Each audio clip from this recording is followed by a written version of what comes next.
ಎಲ್ಲರಿಗೂ ನಮಸ್ತೆ. ತಮ್ಮೆಲ್ಲರಿಗೂ ಬೃಂದಾವನ ಬೆಳಕು ಯೂಟ್ಯೂಬ್ ಚಾನಲ್ಗೆ ಆತ್ಮೀಯವಾದಂಥ ಸ್ವಾಗತ.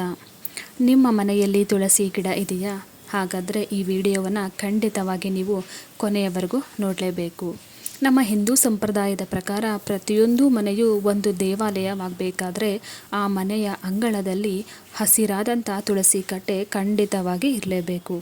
ಏಕೆಂದರೆ ತುಳಸಿ ಗಿಡ ಎನ್ನುವಂಥದ್ದು ಕೇವಲ ಒಂದು ಸಾಧಾರಣ ಗಿಡ ಅಲ್ಲ, ಅದು ಸಾಕ್ಷಾತ್ ಶ್ರೀ ಮಹಾಲಕ್ಷ್ಮಿ ಮತ್ತು ಮುಕ್ಕೋಟಿ ದೇವತೆಗಳು ವಾಸಿಸುವಂಥ ಪವಿತ್ರವಾದ ಸ್ಥಳ. ನಮ್ಮ ಶಾಸ್ತ್ರಗಳ ಪ್ರಕಾರ ಸಾಕ್ಷಾತ್ ದೈವ ಸ್ವರೂಪಿಣಿಯಾದ ತುಳಸಿ ಅಮ್ಮನನ್ನು ಮನೆಯಲ್ಲಿ ಇಟ್ಕೊಂಡು ಪೂಜಿಸೋದ್ರಿಂದ ಎಷ್ಟೋ ಪುಣ್ಯ ಸಿಗುತ್ತೆ.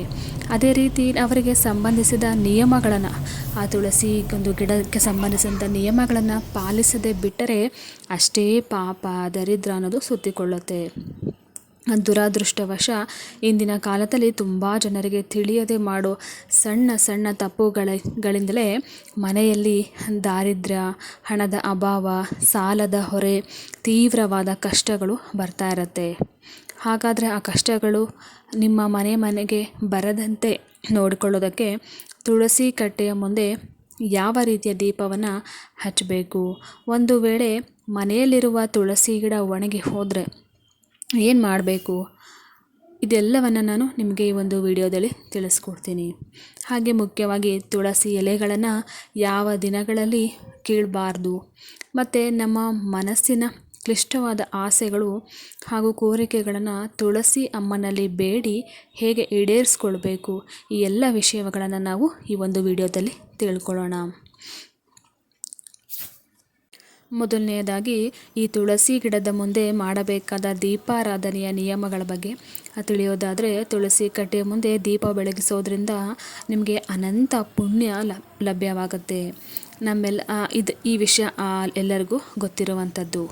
ಕೇವಲ ಗಡಿಬಿಡಿಯಲ್ಲಿ ನೀರು ಹಾಕಿ ಒಂದು ನಮಸ್ಕಾರ ಮಾಡಿ ಹೋಗ್ತಾರೆ. ನಿಜವಾಗಿ ಹೇಳಬೇಕಂದ್ರೆ ಬೆಳಗ್ಗೆ 5ರಿಂದ 6 ಗಂಟೆಯ ಮಧ್ಯದಲ್ಲಿ ದೀಪಾರಾಧನೆ, ತುಳಸಿ ಕಟ್ಟೆಯ ಮುಂದೆ ದೀಪಾರಾಧನೆ ಮಾಡುವುದು ಎಷ್ಟು ಶ್ರೇಷ್ಠವೋ, ಸಂಜೆ 6 ಗಂಟೆಯ ಸಂಧ್ಯಾಕಾಲದಲ್ಲಿ ದೀಪ ಹಚ್ಚಿದರೆ ಅದಕ್ಕೂ 2ರಷ್ಟು ಪುಣ್ಯ ಫಲ ಅನ್ನೋದು ನಿಮಗೆ ಸಿಗ್ತಾ ಹೋಗುತ್ತೆ. ಒಂದು ವೇಳೆ ಸಂಜೆ ವೇಳೆಯಲ್ಲಿ ತುಳಸಿ ಕಟ್ಟೆಯ ಮುಂದೆ ಕತ್ತಲು ಹಾಗೆ ಇದ್ದರೆ ಆ ಮನೆಯಲ್ಲಿ ಲಕ್ಷ್ಮೀ ಕಟಾಕ್ಷ ಕಡಿಮೆ ಆಗುತ್ತೆ. ಹಾಗಾಗಿ ತುಳಸಿ ಕಟ್ಟೆ ಮುಂದೆ ಸಂಜೆ ವೇಳೆ ಕತ್ತಲಾಗೋದಕ್ಕೆ ಬಿಡಬಾರ್ದು. ಒಂದು ಸಣ್ಣ ದೀಪವನ್ನು ನೀವು ಹಚ್ಚಿಡಬೇಕು. ದೀಪ ಇಡುವ ವಿಚಾರದಲ್ಲಿ ಒಂದು ಮುಖ್ಯವಾದ ನಿಯಮವನ್ನು ನೀವು ನೆನಪಿಟ್ಕೋಬೇಕು. ದೀಪವನ್ನು ನೇರವಾಗಿ ನೆಲದ ಮೇಲೆ ಇಡಬಾರ್ದು. ದೇವರ ದೀಪವನ್ನು ಎಂದೂ ಕೂಡ ನೇರವಾಗಿ ಇಡದೆ ಅದರ ಮೇಲೆ ಒಂದು ವೀಳ್ಯದೆಲೆ ಅಥವಾ ಒಂದು ತಟ್ಟೆಯನ್ನು ಇಟ್ಟು ನೀವು ಅದರ ಮೇಲೆ ಹಣತೆ ದೀಪವನ್ನು ಇಟ್ಟು ಹಚ್ಚಬೇಕು. ದೀಪದ ಜ್ಯೋತಿ ಎಲ್ಲ ವೇಳೆಯೂ ಪೂರ್ವ ಅಥವಾ ಉತ್ತರ ಅಂದರೆ ಈಸ್ಟ್ ಆರ್ ನಾರ್ತ್ ದಿಕ್ಕಿಗೆ ನೋಡುತ್ತಿರಬೇಕು. ಅಪ್ಪಿತಪ್ಪಿಯೂ ದಕ್ಷಿಣ ದಿಕ್ಕಿಗೆ ಮುಖ ಮಾಡಿ ದೀಪವನ್ನು ಇಡಬೇಡಿ. ಕರ್ಪೂರ ಮತ್ತು ಅಗರಬತ್ತಿ ವಿಷಯಕ್ಕೆ ಬಂದರೆ ತುಂಬ ಜನ ದೀಪಾರಾಧನೆಯ ಜೊತೆಯಲ್ಲಿ ಕರ್ಪೂರ ಉರಿಸಿ ತುಳಸಿ ಅಮ್ಮನಿಗೆ ಆರತಿ ಕೊಡ್ತಾರೆ. ಆದರೆ ಕರ್ಪೂರ ಶಾಖಕ್ಕೆ ಪವಿತ್ರವಾದಂಥ ತುಳಸಿ ಎಲೆಗಳು ಕರಗ್ತವೆ, ಕರಕಲಾಗ್ಬಿಡುತ್ತೆ. ಅದಕ್ಕಾಗಿ ಕರ್ಪೂರದ ಬದಲಾಗಿ ಕೇವಲ ಹಸುವಿನ ತುಪ್ಪ ಅಥವಾ ಎಳ್ಳೆಣ್ಣೆ ದೀಪ, ನಿಮ್ಮ ಶಕ್ತಿ ಅನುಸಾರ ನೀವು ಎಣ್ಣೆಯನ್ನು ಹಾಕಿ ದೀಪವನ್ನು ತೋರಿಸಬೇಕು. ತುಳಸಿ ಕಟ್ಟೆಯನ್ನು ಸರಿಯಾದ ದಿಕ್ಕಿನಲ್ಲಿ ಇಡೋದು ಅಷ್ಟೇ ಮುಖ್ಯವಾದಂಥ ವಿಷಯ.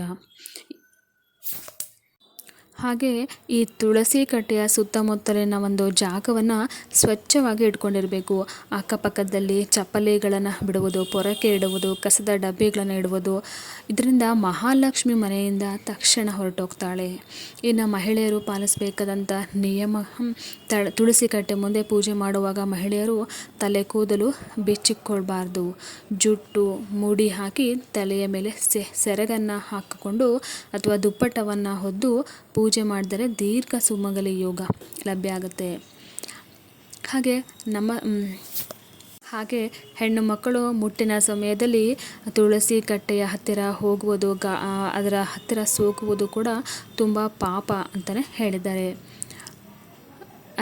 ನೀವು ತುಳಸಿ ಕಟ್ಟೆಯ ಒಂದು ಪೂಜೆಯನ್ನು ಮಾಡುವಾಗ ನೀವು ಪ್ರದಕ್ಷಿಣೆ ಮಾಡುವಾಗ ಓಂ ನಮೋ ನಾರಾಯಣಾಯ ನಮಃ, ಓಂ ನಮೋ ಭಗವತೆ ದೇವಾಯ ನಮಃ ಮಂತ್ರವನ್ನು ಜಪಿಸ್ತಾ ಕನಿಷ್ಠ 3 ಅಥವಾ 5 ಬಾರಿ ಪ್ರದಕ್ಷಿಣೆ ಮಾಡಬೇಕು. ದೇವರ ಪೂಜೆಗಾಗಿ ತುಳಸಿ ಎಲೆಗಳನ್ನು ಕೀಳುವಾಗ ಕೆಲವು ನಿಯಮಗಳನ್ನು ನೀವು ಪಾಲಿಸಲೇಬೇಕು. ಯಾವ ದಿನಗಳಲ್ಲಿ ಎಲೆ ಕೀಳಬಾರ್ದು?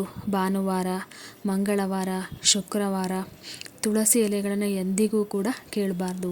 ವಿಶೇಷವಾಗಿ ಭಾನುವಾರದಂದು ತುಳಸಿ ಗಿಡ ಮುಟ್ಟಲೇಬಾರ್ದು, ನೀರನ್ನು ಕೂಡ ಹಾಕಬಾರ್ದು.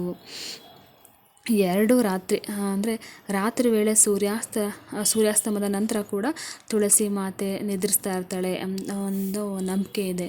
ಹಾಗಾಗಿ ರಾತ್ರಿ ಕೂಡ ತುಳಸಿ ಕಟ್ಟೆ ಹತ್ತಿರ ಹೋಗಬಾರ್ದು. ಹಾಗೆ ಮುಖ್ಯ ಸೂಚನೆ, ನೀವು ಪ್ರತಿದಿನ ಅರಿಶಿಣ ಕುಂಕುಮ ಇಟ್ಟು ಪೂಜಿಸುವಂಥ ಪದ್ಧತಿ ಇರುತ್ತೆ. ತುಳಸಿ ಕಟ್ಟೆಯಿಂದ ಪೂಜೆಗಾಗಿ ಎಲೆಗಳನ್ನು ಕೀಳಬಾರ್ದು. ದೇವರ ಪೂಜೆಗಾಗಿ ಬೆರೆಯದೆ ಒಂದು ಕುಂಡದಲ್ಲಿ ಇನ್ನೊಂದು ತುಳಸಿ ಗಿಡ ಬೆಳೆಸ್ಕೊಳ್ಬೇಕು.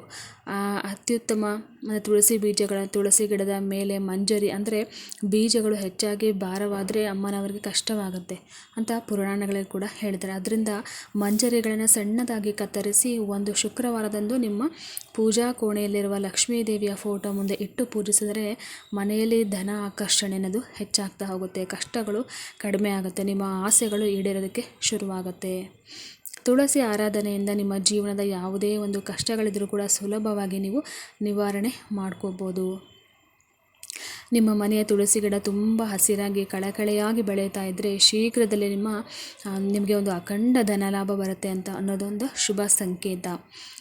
ಬಿದ್ದಿರುವ 5 ತುಳಸಿ ಎಲೆಗಳನ್ನು ತೆಗೆದುಕೊಂಡು ಅರಿಶಿಣ ಬಟ್ಟೆಯಲ್ಲಿ ಕಟ್ಟಿ ನೀವು ಬೀರುನಲ್ಲಿ ಇಟ್ಟರೆ ಹಣದ ಅಭಾವ ಅನ್ನೋದು ಎಂದಿಗೂ ಕೂಡ ನಿಮಗೆ ಬರೋದಿಲ್ಲ. ಶುಕ್ರವಾರದಂದು ಬಿಳಿ ದಾರಕ್ಕೆ ಅರಿಶಿಣ ಹಚ್ಚಿ ಆ ದಾರವನ್ನು ನಿಮ್ಮ ಮನಸ್ಸಿನ ಕೋರಿಕೆಯನ್ನು ಹೇಳ್ಕೊಳ್ತಾ ತುಳಸಿ ಕೊಂಬೆಗೆ ಕಟ್ಟಿದರೆ ಆ ಕೋರಿಕೆ ಖಂಡಿತವಾಗಿ ಈಡೇರುತ್ತೆ.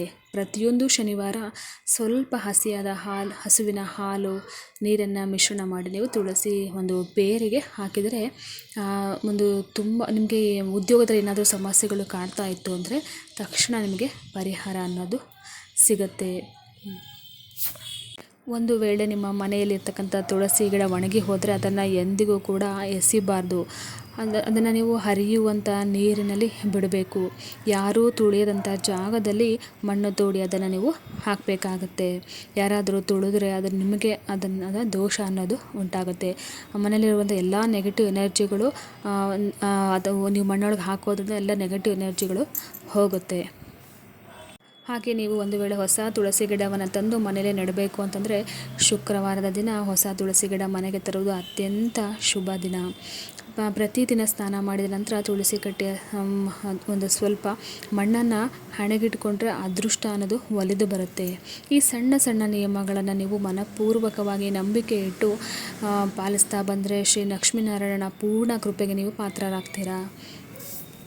ನೋಡಿದ್ರಲ್ಲ ಸ್ನೇಹಿತರೆ, ಈ ಒಂದು ತುಳಸಿ ಗಿಡದ ಮಹತ್ವವನ್ನು ನೀವು ತಿಳ್ಕೊಂಡಿದ್ದೀರಾ ಅಂತ ಭಾವಿಸ್ತೀನಿ. ಈ ಒಂದು ಮಾಹಿತಿ ತಮ್ಮೆಲ್ಲರಿಗೂ ಇಷ್ಟ ಆಗಿದ್ದರೆ ನನ್ನ ವಿಡಿಯೋಗೆ ಲೈಕ್ ಮಾಡಿ. ತುಂಬ ಇಷ್ಟ ಆಗಿದ್ದರೆ ಈ ವಿಡಿಯೋ